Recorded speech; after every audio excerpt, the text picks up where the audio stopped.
Estamos iniciando hoje uma nova série no nosso canal, Longevidade Sênior. A nossa proposta é falar um pouquinho sobre longevidade, economia prateada, etarismo, questões que envolvam a longevidade, os longevos. Se você se interessa por esse tema, eu faço um convite. Se não é inscrito no nosso canal, se inscreva, habilite o sininho para receber notificações dos próximos episódios. No nosso canal, nós já temos uma série sobre liderança feminina, uma série sobre papo de mentoria, e agora vamos falar sobre longevidade. E hoje, nesse primeiro episódio, o tema que eu escolhi foi etarismo.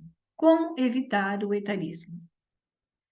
Não sei se vocês tiveram acesso à pesquisa divulgada pelo IBGE do Censo 2022, de que a pirâmide etária está sofrendo alteração.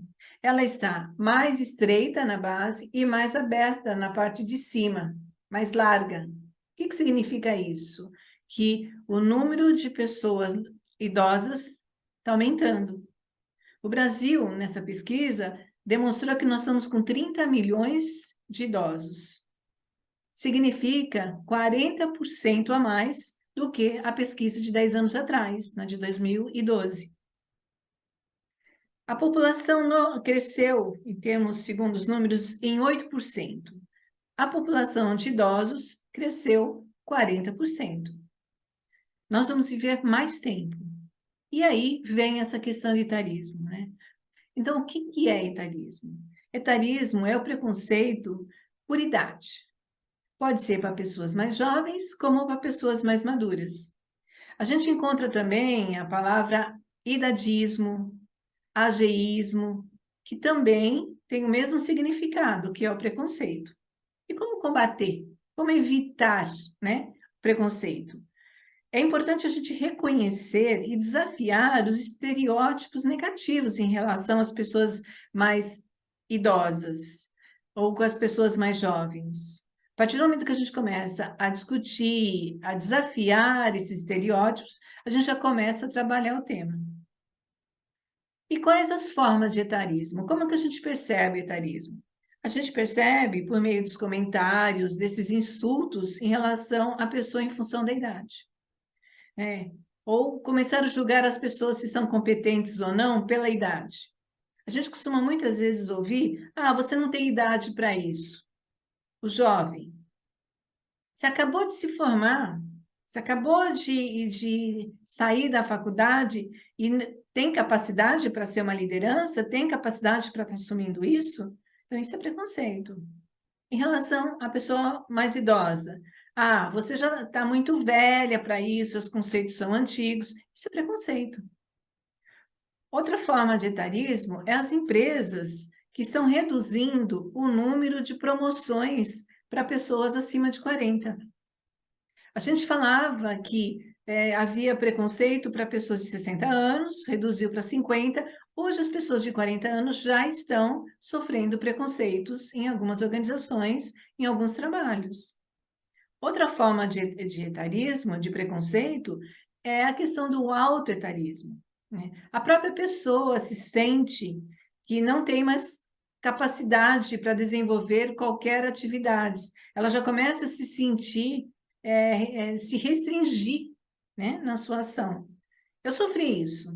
Eu, quando fiz me aposentei, que foi em 2019, eu estou com 64 anos, eu comecei a perceber que eu mesma começava a me boicotar. E aí que é legal a gente falar sobre o autoconhecimento. Como é que a gente começa a fazer isso? É combater o etarismo por nós mesmos. Se a gente não se flagrar pegando-se no preconceito, como é que as outras a gente pode cobrar de outras pessoas? Vocês concordam comigo? É um ponto fundamental. E qual o impacto que o etarismo tem? Ele tem um impacto na política, no acesso à saúde, no ambiente social, Essa é de uns ambientes de uma forma geral. E o que a gente consegue perceber também? Aquelas funções, aquelas atividades que exigem uma formação, experiência, começam a ser prejudicadas.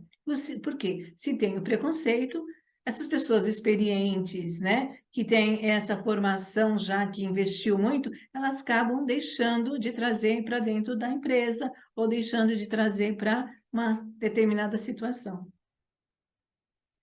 A pessoa longeva, o maduro, ele é uma pessoa sábia, né? Ele traz muita experiência, muita sabedoria. Então, nós não podemos desperdiçar essa experiência. Todo investimento ao longo de nossa vida. E como evitar, né, o etarismo, né? Repensando nossos estereótipos, como eu falei no início, né, tanto para o mais jovem como para o mais idoso, incentivar a convivência intergeracional, né? Atividades onde que envolvam pessoas jovens e pessoas maduras, porque há uma troca, né? O jovem, ele traz esses conceitos de virtuais, todo no mundo digital, enquanto o maduro traz a sabedoria, a experiência, a paciência, e aí é uma troca. Isso aí é uma forma da gente evitar, né, o etarismo. Uma outra forma é da gente se flagrar nas piadas, fazer piadas, comentários preconceituosos em relação às pessoas. E romper, principalmente, essa questão do autoritarismo, da gente ter um envelhecimento ativo. Porque o longevo, ele tem uma sede, né, de conhecimento. Hoje em dia, gente, é mais comum ver um longevo na academia do que fora da academia, né? Essa coisa de ficar na sala, assistindo televisão, sem fazer nada. A economia prateada, quando a gente fala em economia prateada, a gente tem visto aí no mercado que as pessoas que estão aposentadas, que têm o seu salário, normalmente são as pessoas que sustentam as famílias. É ele que gera, né, toda uma renda na nossa questão social e financeira. Então, as empresas que produzem esses artigos devem ter como foco os longevos, porque os longevos gostam de comprar produtos para cuidar da pele, gosta de viajar, né? A gente gosta de estar bem arrumadinho, então é uma fonte, né? Uma economia, como diz o próprio nome, fonte, uma economia prateada. Exemplos de inclusão, né? Tem algumas ações? Tem. Né? A gente vê que, por exemplo, a cidade de Santos, ela está toda preparada para acolher o longevo. Inclusive, tem um projeto muito legal, que é o Vovô Sabe Tudo. Nós somos contratados, nós longevos, para falar um pouquinho, recepcionar os turistas, contar um pouquinho da nossa experiência com a cidade, a nossa experiência, e aí vai vendo uma troca, né? E vamos tendo inclusão, fazendo a inclusão dessas pessoas que têm já uma experiência acumulada, né? Para passar para os novos. E outro item que a gente tem visto muito é a questão do empreendedorismo. Existe uma pesquisa nos Estados Unidos que os fundadores de startups, a idade média é de 42 anos. São pessoas que começam a empreender, mesmo que não tenham experiência com empreendedorismo, mas a experiência de vida ajuda a terem atividades de sucesso. A questão também das mentorias, a transferência de conhecimento por meio de mentorias. Muitas empresas já estão implantando programas de mentoria. Pessoas aposentadas que saem e retornam à empresa para transferir o seu conhecimento. Eu sou uma delas. Me aposentei e fui contratada para fazer sessões de mentoria, transferindo o meu conhecimento para as pessoas que ficaram, para os mais jovens. Isso não está estruturado, mas a empresa tem muito a ganhar estruturando um programa de mentoria, tanto das pessoas que já saíram, como das pessoas que estão dentro da organização, para poder conseguir transferir esses conhecimentos. Vocês não acham que é uma boa opção? Sim, eu acho que muitas pessoas falam, é modismo agora falar em etarismo.